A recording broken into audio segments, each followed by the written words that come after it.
Hello everyone, Peter Zeihan here, coming to you from Colorado. Today we're going to talk about the fact that energy markets are just at the very beginning of digesting just what the scale of the problem with the Ukraine war is. Now, one of the things that we have seen is there have been a lot of people around the world for various reasons coming from multiple backgrounds talking about how if the Europeans and the Americans just choose to not use Russian energy, that there is a figurative boatload of other people who are willing to do so. In specific, the Indians and the Chinese have been fairly aggressive about going out and booking ships to pick up crude from various Russian ports, specifically Novorossiysk on the Black Sea, and then shuttling them to another location where they can be loaded onto larger super tankers to make the trip to India and China. And that is true. That is happening. The scale is debatable, but it's certainly occurring. And the United States and the European Union are, let's just say, less than enthused about it. But today, April 4th, a new wrinkle has entered in. The Russians have begun a large-scale missile and airstrike assault on the city of Odessa. Now, Odessa is important for a number of reasons. It's the last major port. It is the major port. It is the commercial capital. It is on the way to Moldova and Romania. A lot of things. We're going to put some links at the bottom of this newsletter to give you an idea of just how important Odessa is. But the bottom line is it's a port.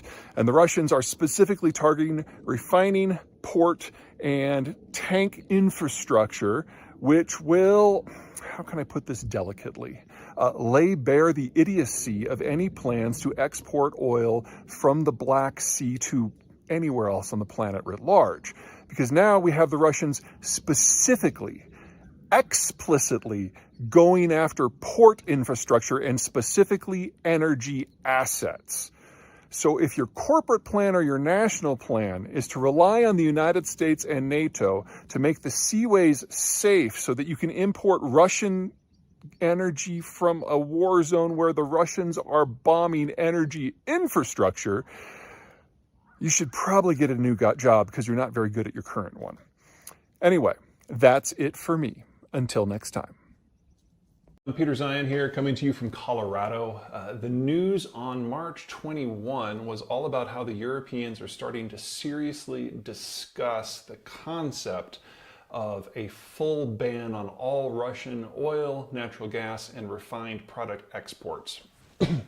Now, this is still in progress. It's probably not going to happen this week because it requires a lot of countries that have been very hostile to the idea over the years of agreeing to go with it.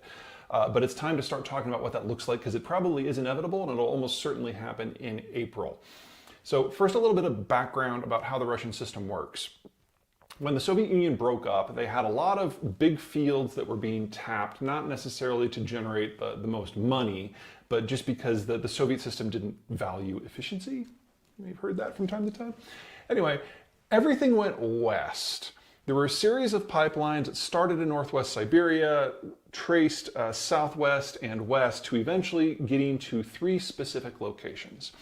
The first one is a major pipeline that goes through, major pipeline system which goes through Belarus and Ukraine and into Poland and then on to Germany. The second one is a pipe that terminates near St. Petersburg that finally came online in the post-Cold War area at a place called Primorsk, so it's on the Baltic Sea. And the third one goes to a pre-existing superport on Novorossiysk, which is on the Black Sea. So two Russian ports, one pipeline system. These are the ones that are to a degree interconnected because these pipeline networks trace not just through Siberia or Europe, but all the lands in between. So this is what the Russians also use for their own internal distribution. And during the Soviet times, that's what they used for distribution into Belarus and Ukraine as well. All of these are going to get shut down. The pipes going to Poland and Germany, probably the first ones to go down because they're either going to be damaged in the war or Ukrainian partisans are going to target a source of income. So that's going to go away. Novorossiysk on the Black Sea is a shallow water port. It can only take small shuttle tankers, and anything that goes out then needs to go through the Turkish Straits as well. Well, the Turks have declared Russia a belligerent because it is, and there's a war on. And so insurance companies have been pulling insurance policies for any ships that try to go to Novorossiysk. So the only ships that can go are those that can get a sovereign indemnification from another country.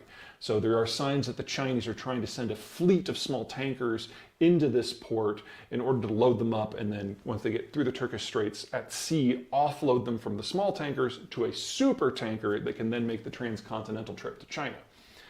Up north on the Baltic Sea at Primorsk, there's not an insurance issue there, it's a captain's issue. Captains are refusing to dock at a Russian port, and then there are dock workers in Europe that are refusing to unload the cargo.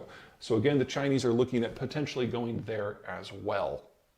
Now, all of this is getting shut down because the Europeans, once they do a full sanctions package, obviously the pipes they can shut off themselves, but the EU working with NATO can shut down both the Danish Straits and the Turkish Straits, and that blocks it all. Nothing can get in or out.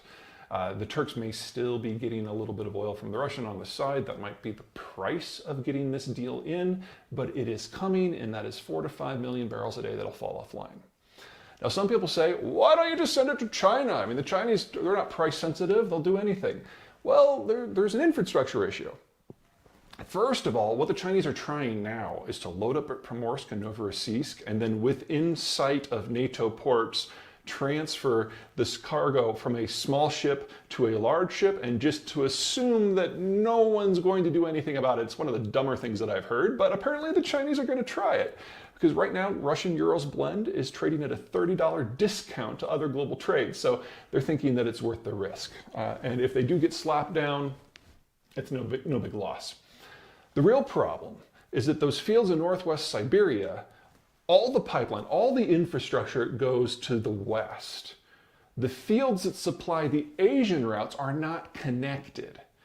So you've got a couple big ones. There's some in the Irkutsk area, which supplies a pipeline that's known as ESPO, E-S-P-O, which terminates near Vladivostok on the Pacific. And there's a little spur line that goes down from that into Daqing in northern China proper. And then you've got a Sakhalin project, which is this far eastern island north of Japan. It used to be Japanese territory before World War II, where there's a couple of projects that send natural gas by pipe or by LNG to the wider world. Now, the problem that the Chinese and everyone are going to have with these projects is that the Russians can't operate any of them themselves. These are all post-Cold War developments. Companies like Shell and Exxon run the Sakhalin projects, and services firms like Schlumberger and Halliburton are the only ones who can do the operations on shore that supply the ESPO line. Well, over the course of the war, they've all pulled out. In fact, Halliburton and Schlumberger just announced their withdrawal on March 18 and March 19, whereas Exxon was one of the first out the door. So the Russians can't keep this stuff going. And linking the Western infrastructure to the Eastern infrastructure would require a series of pipelines that are longer than the distance from Anchorage, Alaska to Miami through largely virgin terrain. That's a 10-year project. That's a $50 billion project, minimum, assuming nothing else goes wrong. So not only are we looking at a collapse in Russia's ability to send crude west, we're looking at a slower collapse in Russia's ability to send its pre-existing flows south to China. That's going to weaken over time. And don't think that the Chinese can come in and take care of this for the Russians, because the Chinese are even worse at oil tech than the Russians are. So the outcome of this war so far is condemning the Chinese to get less product out of Russia as opposed to more product. Fun times. Okay, that's it from me today. Until next time. Peter Zeihan here, coming to you from Colorado. I'm afraid we need to do another oil update on the Ukraine war and its after effects. Now, one of the problems that I had identified is between ship captains refusing to go into Russian ports and European dock workers refusing to unload Russian cargo, and insurance companies not providing the indemnification that is required to sail in a war zone in the first place, that the Russian pipeline system was going to back up all the way from the port to the wellheads. And when that happened, the Russians were going to have no choice but to shut the entire system down, or the system would fall apart on them. Now, that's just the beginning of the problem, because once you shut stuff down in Siberia, and when you're dealing with pipe systems that are literally thousands of miles long, Before you reopen, you have to recheck every seal and every weld on every pipe section all the way through. And in the time that it takes to do that, the wells will degrade. You'll probably need to re-drill most of them. The last time the Russians shut everything in, it was 1989. It took them 32 years to get back to where their production was. They'd only reached that level last December. So big deal. I had originally forecasted that was going to happen this year, probably in 2 to 3 months, but things are happening faster than I anticipated. Just yesterday, on March 22nd, we started hearing reports from multiple Russian refineries in different parts of the country that they were having to stop their runs because they didn't have enough storage, because they weren't getting people to buy their stuff. The refineries that are of biggest concern, the first one is Salavat. That's in the city of Ufa in what is Bashkortostan. It's one of the many republics in Russia. It's at a pipeline nexus. And if there's anything we know about a pipeline nexus, is that the crude can go multiple directions. So there shouldn't be any pressure at all. In addition, it's in interior Russia. So if an interior Russia refinery is finding that it has insufficient storage for for refined product that is normally just sold within Russia, big problem. The second one is Kubyshev, which is in the city of Samara, which is the largest pipeline nexus that the Russians have. So the same logic holds. But the one that worries the most is Tuapse down on the Baltic Sea coast. I'm sorry, not the Baltic, the Black Sea coast. This is a port.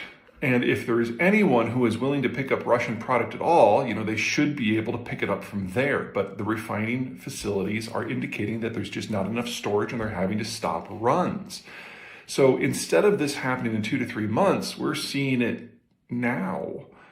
Now that suggests that within the next 30 days, we're probably going to see backups through the entire Russian system. So they're going to have to start shutting in production, which means that just a few weeks from now, we are going to have a very, very, very different sort of oil market, because you're looking at 4 million barrels a day of Russian crude, maybe even a little more, just going away.